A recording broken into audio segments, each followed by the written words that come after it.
Ciao amici e amiche del segno dei pesci, benvenuti, io sono Angela e questo è Exota Record. È così che mi trovate sui social. Questo è l'oroscopo settimanale dal 29 giugno al 5 luglio. Prima di iniziare vi ricordo che è una stesa generica, prendete solo ciò che vi risuona di più e se volete potete integrarla col vostro ascendente per avere più informazioni. In descrizione trovate le recensioni dei mazzi usati, i link per acquistarli e i link alle playlist per conoscere il significato delle carte della Sibilla Lenormand e della Sibilla italiana. Vi invito a iscrivervi e abbonarvi al mio canale per sostenere il mio lavoro. Vi ringrazio moltissimo se lo farete o lo avete già fatto. E adesso partiamo con la lettura. Innanzitutto andiamo ad inquadrare come andrà la vostra settimana con le energie principali, poi vediamo i segni zodiacali da attenzionare e vedremo gli ambiti amore, coppia, single, il lavoro e le finanze. Nella prima parte della settimana abbiamo un'energia che può essere un po' pesantuccia perché la croce parla di disagio, di tristezza o possibilità di affrontare una difficoltà, un dolore. Ovviamente io spero sempre che non sia il vostro caso e spero che sia di più la possibilità di liberarci, di chiudere un qualcosa, di porre fine a una fase di difficoltà.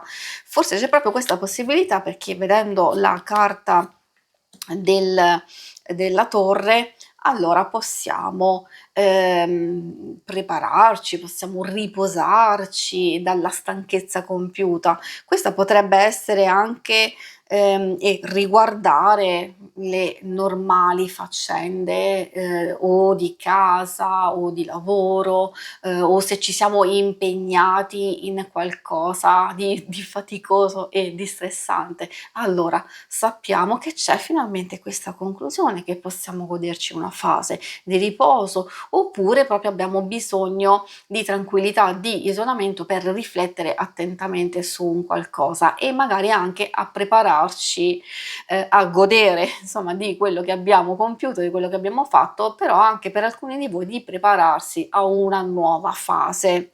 C'è bisogno di raccogliere energie, coraggio, forza e determinazione, ma non solo, anche di proteggere le cose più importanti e anche le vostre stesse idee e progetti che volete realizzare. I segni zodiacali da attenzionare sono principalmente quelli di terra, questi sono proprio quelli dominanti, Toro, Vergine e Capricorno, però abbiamo anche un po' quelli di fuoco, e quindi Ariete, Leone e Sagittario. E adesso andiamo a vedere la parte dell'amore. In questo ambito vediamo coppia single, anche relazioni più importanti di amicizia e famiglia. Ovviamente consiglio di ascoltare e adattare a quello che state vivendo. Troviamo un po' la ginestra a sottolineare l'inizio della settimana un po' in conflitto o c'è qualche disagio da affrontare. Parlando di sospetti, dubbi e perplessità, questa carta ci invita a riflettere attentamente su queste cose. In che senso? Se c'è un sospetto, se c'è gelosia, se c'è diffidenza o un atteggiamento che porta delusione, prevaricazione e quindi magari imposizione delle proprie idee, delle proprie cose, allora capisco che queste cose possono dare un po' fastidio. Magari sì, è arrivato il momento giusto di non entrare ulteriormente in conflitto, ma cercare il più possibile di andare a superare questa situazione.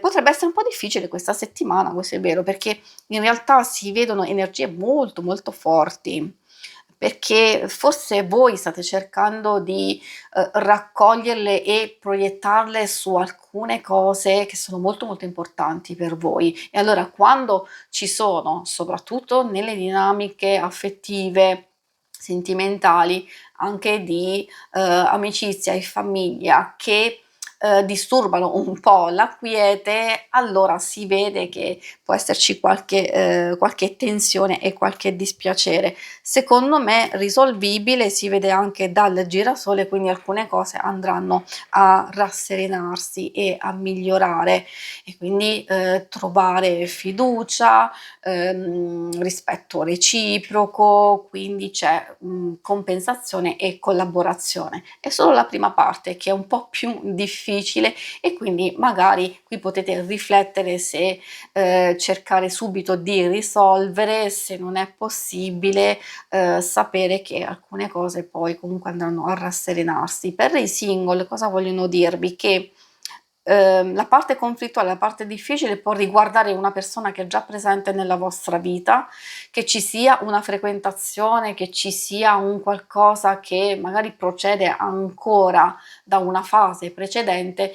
In realtà ci sono delle cose che non vi convincono, che vi danno fastidio, che sono degli atteggiamenti che fate fatica a comprendere. Dico che in alcune circostanze, quando si fa veramente fatica, lì bisogna seguire il sole, e cioè la chiarezza, la serenità e il benessere prima di tutto in voi stessi e per voi stessi. E alcune cose valutare se è il caso di metterci magari una croce sopra e andare oltre. Possono esserci anche delle novità, delle cose interessanti, almeno di apertura, di socializzazione, ma come vi dicevo soprattutto di benessere nei vostri confronti. Procediamo con la parte più pratica del lavoro, delle finanze, del denaro, eccetera. Troviamo la carta del dottore. Questa fa riferimento a magari a una fase di rigenerazione delle finanze o di riposo dal lavoro. Se siete in pausa, in vacanza, ancora meglio, altrimenti siete comunque in una fase dove state cercando di gestire nelle energie che avete a disposizione solo le cose più importanti, e fate bene a sottolineare il fatto che magari molti di voi possono essere già in vacanza, o se avete già fatto, forse state pensando di fare altri progetti, altre cose, che siano altre vacanze, magari altri spostamenti. Ovviamente io ve lo auguro, altrimenti qui ci sono da iniziare a programmare e progettare nuovi progetti per il futuro. Ecco perché c'è la fase di preparazione,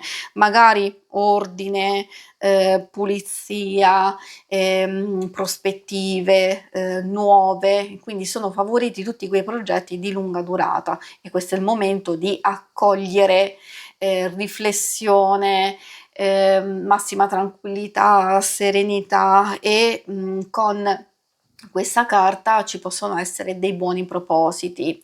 Quindi se avete intenzione di fare dei cambiamenti, questo è il momento per farlo. Se avete bisogno di attivare comunicazione o ottenere proprio dei risultati, appunto vuol dire che dovete mettervi in moto proprio adesso. Qui si può trattare anche di nuovi contatti, nuovi rapporti che possono essere utili a qualsiasi circostanza, soprattutto ovviamente, come vi dicevo, se state tentando di iniziare qualcosa di nuovo, e anche per chi è alla ricerca di lavoro, perché c'è una fase conclusiva, c'è una fase in cui state cambiando, modificando, vi state concentrando ancora meglio su alcuni aspetti, e allora anche qui c'è la possibilità di mettervi nel giusto percorso. Si conclude qui la lettura, vi ringrazio per avermi seguita. Se volete, in alto a destra trovate il logo per iscrivervi al canale, mentre in basso trovate le schermate per vedere il vostro oroscopo mensile e lunare quindicinale. Alla prossima, vi auguro una buona settimana, ciao!